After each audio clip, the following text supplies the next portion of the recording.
रमन और सौदा।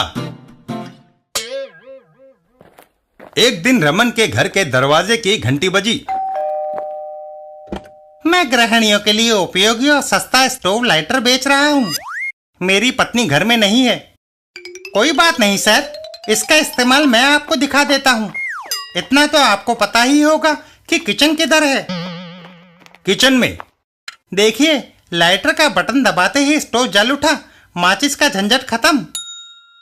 बाजार में इसकी कीमत 25 रुपए है, पर मैं यह आपको रियायती दाम 20 रुपए में दूंगा। साथ में 7 रुपए का टूथपेस्ट फ्री। एक दे दो। रमन को लाइटर बेचकर वह वहां से चल देता है। इस मुनाफे के सौदे से पत्नी पर आपकी धाक जम जाएगी सर, यकीनन। कमली, देखो, स्टोव जलाने के लिए मैं बाजार से लाइटर लाई। मगर मैंने पहले से एक ले रखा है, तुमने इसे क्यों खरीदा? खरीदा कहाँ? 7 रुपए का टूथपेस्ट लेने पर मुफ्त मिला है। हैं?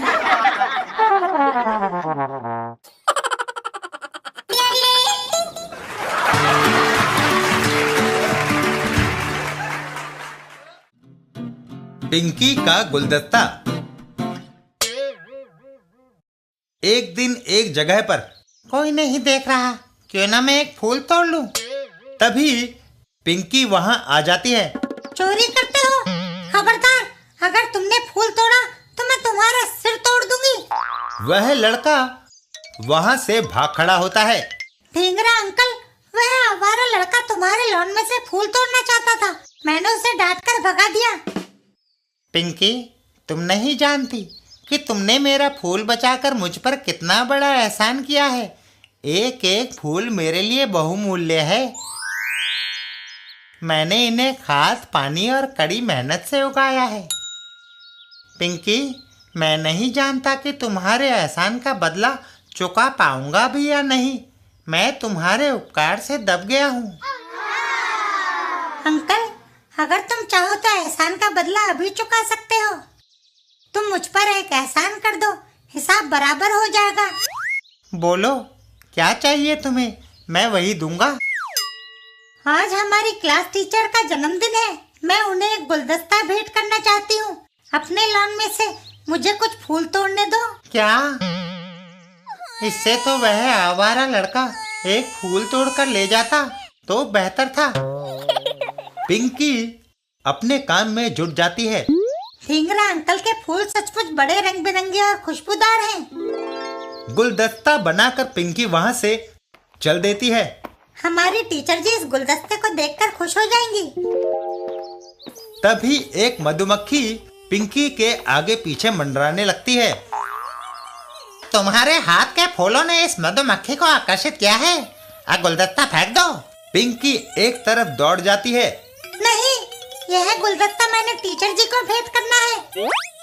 नदी के पास बड़ी मुश्किल से फूल मिले हैं, इन्हें कैसे खोदूं? शायद पानी में डुबकी मारकर मैं मधुमक्खी को चकमा दे सकूं। पिंकी पानी में डुबकी मार जाती है। थोड़ी देर बाद मधुमक्खी को बेवकूफ बनाने में मैं कामयाब रही। वह चली गई। स्कूल पहुंचकर, madam, happy birthday to you. यह गुलदस्ता कबूल कीजिए। Thank you Pinky. हाँ, कितने ताजे फूल हैं ये। तभी अरे, यह मधुमक्खी फिर आ गई। बड़ी जिद्दी है। यह इन फूलों पर बड़ी देर से मंडरा रही है।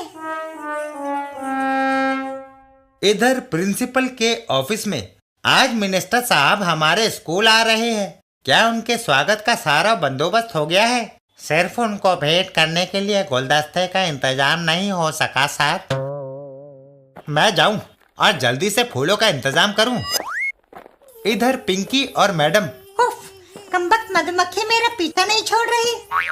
तभी प्रिंसिपल वहां आ पहुंचते हैं। हाँ मिस माला, ताजे फूलों का एक गुलदस्ता ही हमें चाहिए था। मगर सर। गुलदस्ता लेकर प्रिंसिपल साहब मुख्य द्वार से बाहर दौड़ लगा देते हैं। बात सुनने का टाइम नहीं है। मिनिस्टर साहब के स्वागत के लिए मुझे गेट पर उपस्थित रहना चाहिए।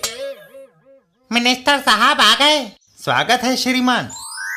प्रिंसिपल गुलदस्ता मिनिस्टर को भेंट करता है। कितने प्यारे हैं ये फूल। तभी मधुमक्खी वहां आ जाती है और मिनिस्टर साहब मधुमक्खी को एक हाथ जमा देते हैं।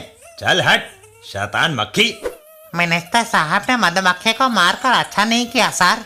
जख्मी मधुमक्खी बदले पर उतारू हो जाती है और फिर आई और मिनिस्टर साहब वहां से दौड़ लगा देते हैं। मिनिस्टर साहब पार्लियामेंट के चुनाव में भी इतने नहीं भागे होंगे।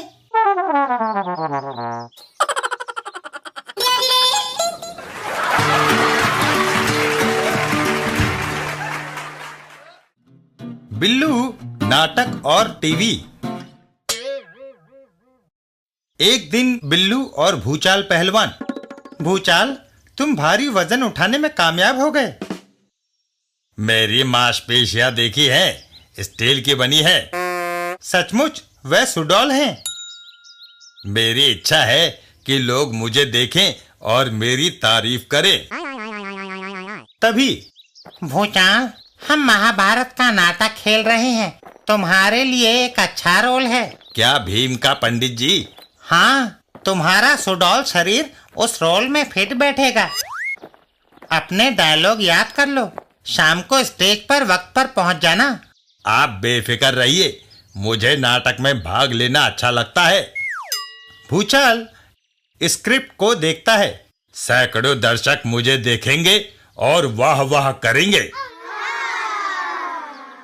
भूचाल, तुम उससे बड़े काम के लिए पैदा हुए हो। अगर तुम टीवी की स्क्रीन पर आ गए तो लाखों लोग तुम्हें देखेंगे। क्या ऐसा मुमकिन है? क्यों नहीं, मैं एक डायरेक्टर फ्लॉप दास को जानता हूँ। वह महाभारत सीरियल बना रहा है। तो मैं नाटक का रोल फाड़ता हूँ। सीरियल के सेट पर। फ्लॉप दास जी, आपके सीरियल में भीम का जो रोल है उसे भूचाल बखूबी निभा सकता है। बिल्लो, अफसोस वह रोल मैंने किसी दूसरे एक्टर को दे दिया है। यह चूहा राक्षसों से क्या लड़ेगा? यह भीम के रोल में बिल्कुल फिट नहीं बैठता। कैमरा ट्रिक से सब कुछ संभव है, तुम जा सकते हो। तुम्हारी वजह से मेरा नाटक का रोल भी चला गया। मैं तुम्हारी हड्डियां तोड़ दूंगा। भूचाल, मुझे कुछ सोचने दो। और बिल्लू वहां से भाग खड़ा होता है। भागो। जब तक मैं तुम्हारी पिटाई ना कर लूं, मुझे चैन नहीं मिलेगा। इधर एक्टर अर्जुन, कैमरा तैयार है, एक्शन। अर्जुन तीर छोड़ता है। तीर सीधा जाकर भूचाल को चुभ जाता है। आओ! और फिर आओ! इसे अस्पताल जल्दी से ले चलो। अस्पताल में नर्स, ये दवाई जख्म पर लगाने से दर्द तो नहीं होगा? तुम जितने बड़े डील डॉल के हो उतने ही डरपोक हो। तभी बिल्लू वहां आता है। भूचाल, चूहे, तुम यहाँ क्यों आए? मैं तुम्हारी वजह से अस्पताल पहुंच गया। मैं यह बताने आया हूँ कि टीवी पर आने की तुम्हारी इच्छा पूरी होने जा रही है। मिनिस्टर साहब अस्पताल का मुआयना करने आए हैं। उनके साथ टीवी कैमरा टीम भी है। थोड़ी देर बाद मरीज अपना चेहरा कैमरे की तरफ क्यों नहीं कर रहा? टेलीकास्ट होने पर भूचाल, तुम्हें अपने आप को टीवी पर देखकर कैसा लग रहा है?